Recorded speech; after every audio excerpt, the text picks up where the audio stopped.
Muito boa noite, minha gente. Sejam bem-vindos a mais um Projeto EBD. Hoje, lição de número 11, a realidade do milênio. Estamos caminhando aí já para o final do segundo trimestre, final da revista. E hoje vamos falar um pouco sobre esse governo milenar do Senhor Jesus, após a grande tribulação, o que vai marcar, o que podemos entender pelas profecias bíblicas, quais são as certezas que temos, o que é aquilo que é uma percepção, e não podemos ter tanta certeza assim, né? Então vamos ver aqui hoje nesse resumo, beleza? Espero que seja edificante e seja uma bênção para a sua vida. Antes de seguirmos, é importante lembrar que na descrição tem um link do nosso site, do nosso trabalho. Nós disponibilizamos aí a comunidade Carregando a Cruz, que tem vários cursos de teologia, principalmente cursos voltados para teologia aplicada, ou seja, a relevância do conhecimento teológico na nossa vida, no nosso dia a dia, tá? E assim, se você não tem conhecimento teológico nenhum, o curso é para você. Se você quer se especializar, quer aprofundar nos debates teológicos, também o curso é para você, ok? E você estuda por apenas R$ 29,00 mensais, R$ 29,90, né? R$ 1 por dia, e você ainda aproveita 30 dias grátis, beleza? Já tem muita coisa disponível lá e nós vamos sempre acrescentando conteúdos, beleza? Então confere lá e compartilha esse vídeo, né? Compartilha o link da comunidade com seus amigos, com seus familiares, com a sua igreja. Certamente é um material que vai te abençoar e vai te ajudar na sua caminhada dos estudos teológicos, tá bom? Então vamos lá. Vamos à nossa lição dessa semana, lição de número 11, a realidade do milênio. O texto áureo, ou o texto base, né, está em Daniel, capítulo 7, versículo 14, que diz assim: E foi-lhe dado o domínio, e a honra, e o reino, para que todos os povos, nações e línguas servissem. O seu domínio é o domínio eterno, que não passará, e o seu reino, o único que não será destruído. Essa passagem aqui, ela está ali durante a visão da estátua, né? Nabucodonosor tem um sonho, ele não lembra o sonho, chama lá os magos, né? Os sábios ali da Babilônia, ninguém sabe adivinhar o sonho que Nabucodonosor teve, ele sequer se lembrava do sonho, né? E aí Daniel chega lá e o Senhor revela para ele, né, o sonho, ele vai orar, né, com seus companheiros ali, e aí o Senhor revela para ele o sonho, e ele então dá a interpretação, né? E havia uma pedra cortada que destruía a estátua e estabelecia um reino que não iria passar. Ok? Então é isso. Então vamos lá. No primeiro tópico, ele vai falar do tempo de profunda e ampla transformação. É o primeiro título da lição. Aqui ele nos lembra do seguinte, olha, toda a destruição e caos vista na última das 70 semanas de Daniel darão lugar a um período de real crescimento, segurança e prosperidade para a humanidade. Ou seja, durante os 7 anos da grande tribulação, 3 anos e meio de falsa paz, 3 anos e meio de perseguição ferrenha a todos aqueles que não aceitarem o governo do anticristo, virá o Senhor, como essa pedra, né, que destruiu ali a estátua que Nabucodonosor viu, destruirá todos os reinos da terra e estabelecerá o reino do Senhor Jesus. Né? Ou seja, o milênio inaugura o reino do Senhor Jesus. Tá?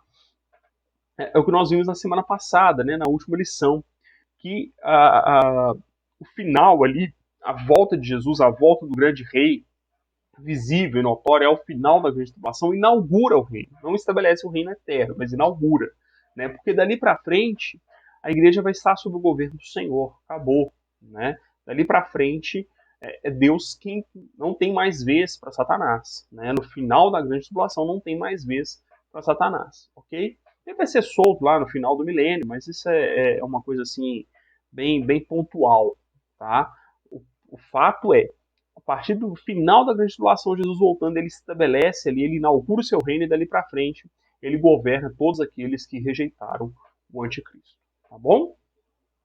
Então, esses 1000 anos, já nos traz aqui o comentarista da revista, que será um momento de prosperidade, de paz, em que Jesus estará governando. Então ele vai mostrar o que é o governo justo e santo do Deus Todo-Poderoso. Ao contrário, e eu acho interessante esse contraste, né? Ao contrário do que se diz durante toda a história, né, as pessoas querem difamar o cristianismo, tratar o Deus bíblico como um Deus tirânico, e ele vai mostrar para toda a humanidade o que de fato é o Deus todo-poderoso, justo e perfeito. Né? Amém? O comentarista ainda diz que o período do milênio será uma amostra ao homem do que será a eternidade com Cristo. Com todo respeito ao comentarista, nesse ponto eu discordo. O que nós podemos dizer é que o milênio será uma amostra do que seria o mundo sem o pecado, né? Ou seja, o que seria o mundo sem a queda. Porque, na verdade, não faria sentido Deus tirar 1000 anos para governar a Terra para mostrar um pouquinho da eternidade, sendo que a grande esmagadora maioria daqueles que estarão no milênio estarão na eternidade. Né? É claro que essa afirmação aqui ela tem que ser dita com cautela. Né? Nós não sabemos exatamente se todos que estarão no milênio serão salvos e viverão a eternidade, se ainda poderá haver algum tipo de desvio e abandono da fé durante o milênio. Isso são posições um tanto especulativas, tá? Mas o fato é, não faz sentido que Deus colocasse em seu projeto 1000 anos de amostra do que seria a eternidade, sendo que todos os indícios que nós temos é que esses 1000 anos serão para aqueles que rejeitaram Satanás, então assim, já estão no caminho para viver eternamente com Cristo, tá? Então, eu entendo que os 1000 anos é uma revelação do Senhor do que seria o mundo se não tivesse pecado, ok? O que seria o mundo na sua criação original, por assim dizer, tá bom? Então, eu entendo dessa maneira, ok? Então, com todo respeito aqui ao comentarista, eu faço essa pequena, digamos, esse pequeno comentário, esse pequeno adendo aqui, discordando respeitosamente do comentarista. Amém? No 1.1, ele vai dizer, olha, Satanás é preso por 1000 anos. Ele diz assim, olha, o mundo viverá algo inédito. 1000 anos sem nenhuma atividade satânica. Olha, esses 1000 anos, Satanás está preso. Não tem atividade do mal ali. Ok? E aí nós temos discussões, nós temos posições. Se o homem será, todo ser humano que estiver ali no milênio, será regenerado, se ainda estaremos sujeitos às nossas concupiscências, né? Palavra difícil de falar. É importante dizer que, como diz Tiago na sua carta universal, nós não somos tentados por Deus, somos tentados pela nossa própria concupiscência. Tá? Ou seja, o nosso próprio coração caído é que nos tenta. O pecado habita em nós, como diz Paulo aos Romanos, no capítulo 7. Né? O pecado já está em nós. Né? Se nós começamos a abraçar o discurso de que todo pecado é ação de Satanás, poxa, então o homem é um pobre coitado que é o tempo inteiro ali fustigado por Satanás e não há responsabilidade humana. Não é isso, tá? Isso é uma visão errônea, porque o pecado está em nós. Satanás só aproveita da fragilidade da nossa existência, do nosso pecado, da nossa falta de força, das nossas limitações, e em algum momento ele pode, então, jogar ali pedras de tropeço para que a gente tropece, tá? Meio redundante, mas é basicamente isso, ok? A falha já está em nós, tá bom? Mas, durante o milênio, não haverá ação de Satanás. Contudo, nós não podemos afirmar precisamente se nós ainda estaremos sujeitos a pecar ou não, né? Ou talvez uma posição que é plausível é entender que, como Cristo estará reinando, toda a glória, toda a terra, né, vai de fato estar cheia da glória de Deus, e nós então estaremos sujeitos a essa glória, e o pecado será limitado de uma maneira mais incisiva, né, mais efetiva, né? Então o pecado será menor ainda, né? Os nossos erros serão ainda mais, digamos, serão bem limitados, por assim dizer, pela graça e a ação de Deus. É uma posição plausível, mas, de novo, não tem como afirmar e bater o martelo de como vai ser isso.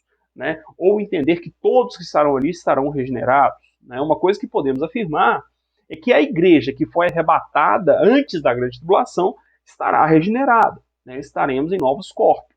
Tá? Então estaremos regenerados. Agora, aqueles que ficaram da grande tribulação, nós não sabemos responder ali se haverá uma regeneração, se haverá uma ação limitadora do pecado. Não sabemos. O que sabemos é que Satanás estará preso. Então aquele que, digamos, traz para fora, né? Ou seja, fomenta o pecado que já está em nós, né, não estará atuando. Mas, repito, o nosso pecado não precisa de fomento de Satanás. Basta você olhar para você mesmo e ver o quanto de pensamento ruim passa pela sua cabeça todos os dias. O quanto você pensa mal, o quanto você pensa o mal dos outros, o quanto você pensa o mal para si mesmo, né, o quanto você deseja coisas que são reprovadas por Deus e assim por diante. Então, assim, o mal habita em nós, né, o pecado habita em nós. Amém? Muito bem, 1.2. A partir de Jerusalém, Jesus governará o mundo. Né? Então veja, o milênio ele é marcado por um tempo de transformação, pela prisão de Satanás e pelo governo do Senhor Jesus. Né? O comentarista diz assim, Jerusalém será a capital mundial do governo do Senhor Jesus. Naquele tempo, chamarão a Jerusalém, ele cita, tá? Abre aspas. Naquele tempo, chamarão a Jerusalém o trono do Senhor, e todas as nações se juntarão a ela, ao nome do Senhor, a Jerusalém, e nunca mais andarão segundo o propósito do seu coração maligno. Né? Então, aqui nós temos um indício do que eu falava anteriormente, né? As nações não andarão segundo o propósito maligno do seu coração. Então, uma ação limitadora do pecado. É uma ação de Deus que vai limitar o pecado em nós. Pode ser isso. Mas o ponto aqui é que Jesus estará governando a partir de Jerusalém. O Rei Todo-Poderoso, aquele que é de fato herdeiro de toda... que é herdeiro, que é dono, né, do governo do mundo. Né? E sempre governou, tá, gente? Entenda uma coisa, é importante entender isso. Jesus nunca deixou o governo da história. Jesus nunca abandonou o governo de toda a história. Tá? Então tudo está nas mãos do Senhor. Né? Inclusive quando tem eleição, porque se o candidato tal ganhar, é porque o anticristo está chegando. Gente, nada que aconteça no mundo altera em um dia o propósito de Deus. Deus tem tudo determinado e tudo sob o seu controle. Não é a eleição de A ou de B, não é a guerra X ou a guerra Y que altera o plano de Deus. Ok? Tudo está patente aos olhos de Deus e tudo acontece como Deus quer. Ele é o Senhor da história. Ele é dono de tudo e de todos. Salmo 24, que eu gosto sempre de citar, né? Deus é o Rei soberano, que é o terceiro tópico, 1.3, né? O terceiro subtópico, né? Jesus, o Rei universal, tá? Dizendo que Jesus vai governar. E olha, eu destaco aqui o comentário do autor da revista no seguinte ponto. Cada um com suas características. Ele está falando dos governos, né, que Daniel viu. Ele está dizendo, olha, cada um dos governos lá na estátua, preditos na estátua, cada um tem as suas características, porém todos passageiros. Todos os governos passaram. Né? E Daniel, no final da sua interpretação do sonho, diz, mas nos dias destes reis, o Deus dos céus levantará um reino que não será jamais destruído. Ele diz ainda, o cristão, ao andar em obediência à palavra de Deus, já vive sob a autoridade de Cristo e sente as bênçãos deste Rei amoroso. Então perceba, nós já temos um certo vislumbre do que é ser governado pelo Senhor Jesus. Né? A paz, a tranquilidade, a certeza de que o Senhor vai suprir as nossas necessidades e assim por diante. Portanto, o milênio será um momento que, de fato, né, esse governo será pleno. Tá? E nós podemos ver o Rei dos Reis governando a terra segundo a sua justiça, bondade e amor. Né? Isso é maravilhoso. Segundo título, definição do milênio, ou seja, o que define o milênio, né? Ele começa dizendo assim, é tempo no qual Satanás será amarrado e lançado no abismo. Apocalipse capítulo 20, versículo 3. E o Senhor Jesus governará triunfante sobre toda a terra. Então todos verão e estarão debaixo do governo do Senhor Jesus. Ok? E aí, 2.1, ele diz, o derramamento pleno do Espírito Santo. Tá? Então aqui, no milênio, nós teremos a ação do Espírito Santo. Tem um ponto aqui que eu preciso me contrapor. Né? O comentarista ele usa aqui a profecia de Joel. Né? Eu não vejo relação com o derramar do Espírito Santo, ou com a ação do Espírito Santo no milênio, com a profecia de Joel. Até porque Pedro já interpretou dizendo que a profecia de Joel diz respeito ao Pentecostes, então ela já aconteceu. Okay? Então o derramar do Espírito Santo profetizado por Joel no capítulo 2, versículo 28, já acontece. É o momento em que vivemos. São os últimos dias. É o período da graça. Que o Espírito Santo é derramado sobre todos. Né? E o Senhor usa a todos. ok? Então eu não vejo essa relação. Tá? Mas o comentarista ele diz assim: será um reino terrestre, mas de profundo caráter espiritual, onde os santos têm comunhão, e a apatia espiritual e frieza para as coisas de Deus darão lugar a um fervor e, a, genuíno e amor a Deus por toda parte. Ou seja, o comentarista aqui ele já é feliz quando ele diz: olha, os 1000 anos serão um governo terrestre. Jesus estará governando aqui, né, corporeamente, tá, toda a terra. Mas, como nós estaremos diante do Senhor já glorificado, é um governo de cunho extremamente espiritual, né, ou seja, divino. Ok? E aí ele coloca: olha, toda aquela frieza e apatia espiritual vão sair. E o que vai estar presente é um fervor, é uma devoção genuína e sincera a Deus. Né? Esses indícios, né, que são colocados aqui, também não dá para bater o martelo ali 0-0, né? São interpretações que se fazem das escrituras, mas são indícios que reforçam aquela ideia que eu falei anteriormente, de que haverá uma ação de Deus que vai limitar o pecado, tá? Durante o milênio. Amém? 2.2. O tempo da manifestação do rei. Ele diz assim, o comentarista: o Senhor Jesus é a figura central do mundo e de toda a Bíblia, tá? Ele cita João capítulo 1, versículo 3. Nada teria significado na vida sem Jesus. O milênio não é exceção. Ou seja, no milênio Jesus vem e se mostra como o Rei dos Reis e o Senhor dos Senhores e de fato vai governar todas as nações da terra, tá? Mostrando que ele é o dono de todas as coisas. Amém? Dando o sentido à história, o sentido escatológico a toda a história. Tá? 2.3. O reino de justiça do Messias.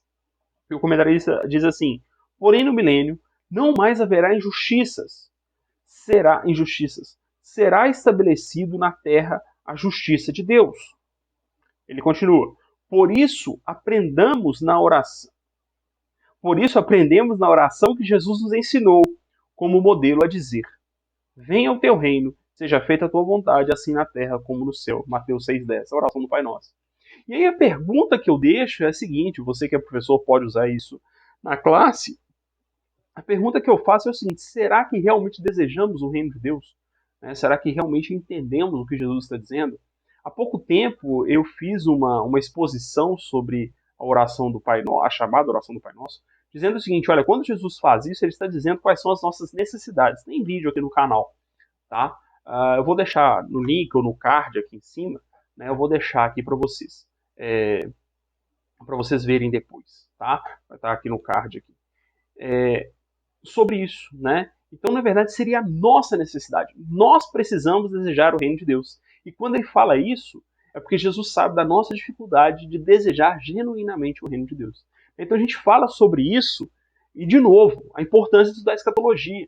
Né? Quando nós estudamos essas maravilhas, a glória de Deus e entender que Jesus vai reinar, precisa ter um desejo genuíno no nosso coração pelo reino do nosso Senhor, pelo reino do Senhor Jesus, por estarmos nesse reino. Amém? Terceiro, características do milênio. Já é o terceiro título, tá? Ele começa dizendo assim: olha, o mundo viverá seu ápice em todas as áreas por ocasião do milênio. Ou seja, entende-se que durante o milênio terá um período de grande prosperidade e de bênçãos. Afinal de contas, Jesus estará presente.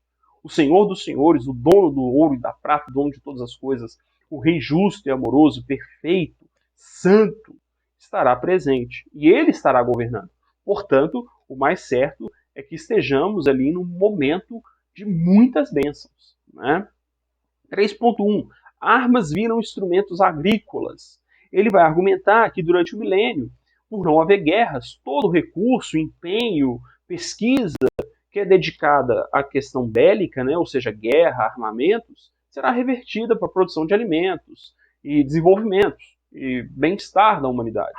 Portanto, é provável que teremos ali no milênio uma evolução tecnológica, uma evolução dos serviços, uma prosperidade muito grande. Tá? Inclusive ele comenta assim: olha, um dos títulos de Cristo visto pelo profeta Isaías 9,6, é o que? Príncipe da paz. E no milênio, nós veremos esse príncipe da paz. Ele vai garantir a paz no mundo inteiro. Né? Então não vai ter por que ficar investindo e correndo atrás, se empenhando em desenvolver armamento e tecnologia bélica. Né? 3.2. O homem voltará a viver muitos anos. Gente, isso aqui, de novo, nós temos vislumbres, tá? Isaías 65 dá a entender isso. Capítulo 65, mais especificamente o versículo 22. Dá a entender isso, tá? Que durante o milênio, a morte será... Lá fala que o que morrer com 100 anos morre jovem, né? Morre novo, né? Então é provável que no milênio, como a ação do pecado será restrita, né? E uma da ação do pecado, o salário do pecado é a morte, né? Mas, assim, também é só vislumbre, ok? Porque dentro da teologia nos parece, né, que o pecado encurta a vida do homem, tá? A vida física mesmo, tá? E que o homem teria sido feito para viver eternamente. Eu tenho as minhas críticas a essa percepção, mas aqui eu vou me limitar a dizer, olha, Isaías 65 nos dá a entender isso, que durante o milênio nós viveremos muitos anos, né? Aqueles que estiverem aqui viverão muitos anos. Tá? A igreja arrebatada viverá todo o milênio. Tá? Aqueles que ficarem da grande tribulação é que viverão muitos anos. Né? Então, assim, por pensarmos que as pessoas morrerão durante o milênio, é que não dá para dizer que haverá uma regeneração plena. Né? Porque se houvesse uma regeneração plena, ninguém morreria durante o milênio. Então, essa compreensão aqui nos diz aquilo que falava anteriormente, que haverá uma ação limitadora do pecado. Tá? Mas, na minha opinião, essa discussão aqui ela é inócua e, sei lá, não leva a lugar nenhum. Tá? É uma questão puramente que a gente chama de teologia filosófica, né? Ela é especulativa. Né? Não tem assim, não dá para bater o martelo. Né? Pode ser que Isaías está dizendo de uma vida em paz, então ninguém vai morrer sem ser por questões naturais, né? E não necessariamente uma vida de 400 anos, como era no passado, enfim. Tá? Pode ser isso. Okay? Sinceramente, eu, Marcelo, não sei. Né? Eu não sou um grande estudioso da escatologia, então eu não sei. Okay? Eu apresento para vocês ideias que pode ser. Tá bom? 3.3. Toda a terra será cheia do conhecimento do Senhor. Isso aqui é interessantíssimo. Também está dentro da teologia filosófica, mas isso aqui faz muito sentido. Né? Ele diz assim, olha, no milênio, o conhecimento sobre Deus e a sua palavra revolucionará as ciências e os saberes. Ele diz, olha, ideias de ateísmo vão ser abandonadas, afinal de contas Jesus está ali, né? Então não tem como, é inegável, né? A grandeza de Deus. E é provável que nós tenhamos acesso a conhecimentos que não temos hoje, tá? E a ciência vai se desenvolver de maneira que glorificará a Deus, né? E por isso o comentarista fala, imagina quantos avanços nós não teremos na ciência durante o milênio de Cristo. Ou seja, será uma época que aqueles que viverem serão privilegiados. Amém? Bom, era isso. Eu espero que tenha contribuído com você que é professor, com você que é um estudioso, que gosta, né, de estudar a palavra de Deus. Espero que tenha contribuído com você, tenha edificado. E mais uma vez, não deixa de curtir, compartilhar o vídeo, que isso ajuda, isso mostra para o YouTube que o que a gente está fazendo é relevante. Amém? Que Deus abençoe. Um grande abraço e até o próximo vídeo.